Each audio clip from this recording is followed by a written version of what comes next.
It's Policing Matters on policeone.com, and I'm your host, Jim Dudley, coming to you from Grapevine, Texas, where more than 1,300 public safety personnel from across the country have gathered to Motorola Solutions Premier Technology Conference Summit 2025. There have already been some incredible in-depth technology discussions, demonstrations, training, including drones, and we're here to talk about drones today. Joining me is Billy Gessner, Technical Manager for the Real-Time Operations Center at Collier County Sheriff's Office, and Alan Melvin, retired Lieutenant Colonel, North Carolina State Highway Patrol and Industry Specialist with Motorola Solutions. Welcome, gentlemen. Thank you. Thank you, Jim. Well, it's great having you. Drones, of course, have been a rapidly evolving technology in public safety.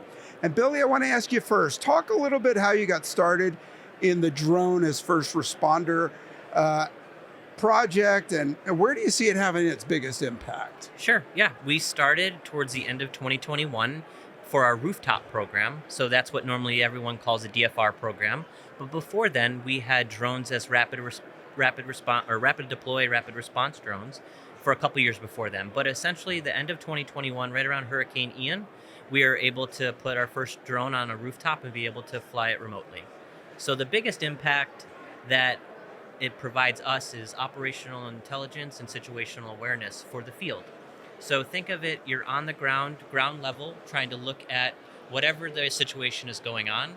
Think about when you're prior law enforcement, if you had a 400-foot view of what is going on in that situation, whether it's a pursuit, whether it's something that's going on in a crowd, anything that's currently happening, it gives you a 400-foot view of what's going on. Yeah, right. And can you give some examples of how you've used drones in specific emergency situations to augment what an officer is doing? You already talked about a great application.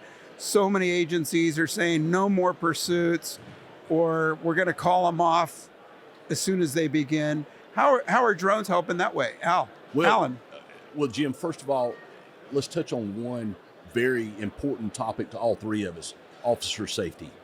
And in using drones in an emergency response mode, manhunts, when you have that felon or you have that traffic stop that's gone bad, that jumping, it turns into a jump and run, assault on an officer, and now we have a manhunt. That drone, to Billy's point, that 400-foot view means the world. Then you go from emergency to a pre-planned event. How a drone can provide overwatch for your pre-positioned rapid response team to a parade route, especially if you have protectees that are involved. And so the drone, it doesn't replace the law enforcement officer, but it certainly augments their job and gives them, to Billy's point, that 400-foot view of in any situation. Billy. For sure. And a perfect example is pursuits, right? So a success story that we had a pursuit. It was a burglary in progress that it started out as. The deputy saw the individual run from a house, and it was in a compact area with a bunch of houses, a bunch of lanais, fences, bushes, and the subject was running through the community, over fences, trying to get into houses, hiding inside of lanais, trying to break into houses again. And if you're on the ground, picture this, you're doing a pursuit and you're on the ground, you're trying to find this individual. It may be really hard, right? Because he's running around everywhere. Well, now with a drone, and this happened exactly, so we got that call, the drone lifted off from the rooftop remotely and flew to that location and provided law enforcement and the deputies on the ground a visual 400-foot view of that individual. So now the subject may outrun us on the ground, but it's not outrunning the drone at all. So in that situation, the drone was able to provide overwatch for the deputies for officer safety, right? Mm-hmm. It also provided overwatch of where the individual was going. And eventually he ended up in a construction house, and we notified deputies on the ground to where he was. And what did he do? He ran again. But he eventually gave up because he couldn't outrun the drone. So that shows an application of officer safety, situational awareness, being able to apprehend someone that is trying to run from us. And Jim, I think an indirect result, taking Billy's situation right there, chasing this suspect from house to house into a construction zone, there's one indirect benefit to the law enforcement agency, the law enforcement officers involved: efficiency. Now, when we get in that zone and the cavalry's coming because we want to assist, we don't have everybody running everywhere. The drone's able to provide that overwatch, and that overwatch provides efficiency, so we're not having to knock on doors, we're not having to go down this driveway. It's very pinpointed, it's very laser focused, and it provides a huge efficiency, which we've talked about and we'll talk about some more in this podcast, equates to officer safety. Yeah, for sure. And, you know, in these days of more assaults on police officers, the ability for the drone to detect ambushes in advance, I'm sure you've seen that. Yeah. Yeah, and let's take efficiency to the next level. And Billy, I'd love to hear it if you have this situation in Collier County. But think about drone as a first responder. The drone gets there before the officer does, and because that drone pilot can see what they can see, he or she can see, they call the officer off for no response because, okay, we validated it, we verified that this call for service is not happening. Thereby, stand down. You don't need to respond. Right, and even if the Yeah. even if the call is happening and it's something that they don't need to run code to with lights and sirens, it's something that we could provide them, saying, "Hey, we may not need to run code to this event because it's a non-factor." They still need to respond and clear the call, but on top of that, even if the call happened, we could eventually still get there, but tell them to slow down if they need to. Yeah. Or see any potential threat. And it's on top of that, not only can the drones provide overwatch, there's drones for tactical reasons as well, right? So instead of being the first one into the house, a human, you can actually send a drone into the house. It actually can break a window to get into the house to observe the room, see if there's any subjects inside the house. And if there are, you can actually land the drone inside the house and communicate with the subjects inside, saying whatever you need to say. So there's so much technology out there, so much advanced technology to provide us and to make it safer not only for the community, but also deputies. Yeah. Way better than those old bomb robots trying to climb a set of stairs. That's Right. exactly it.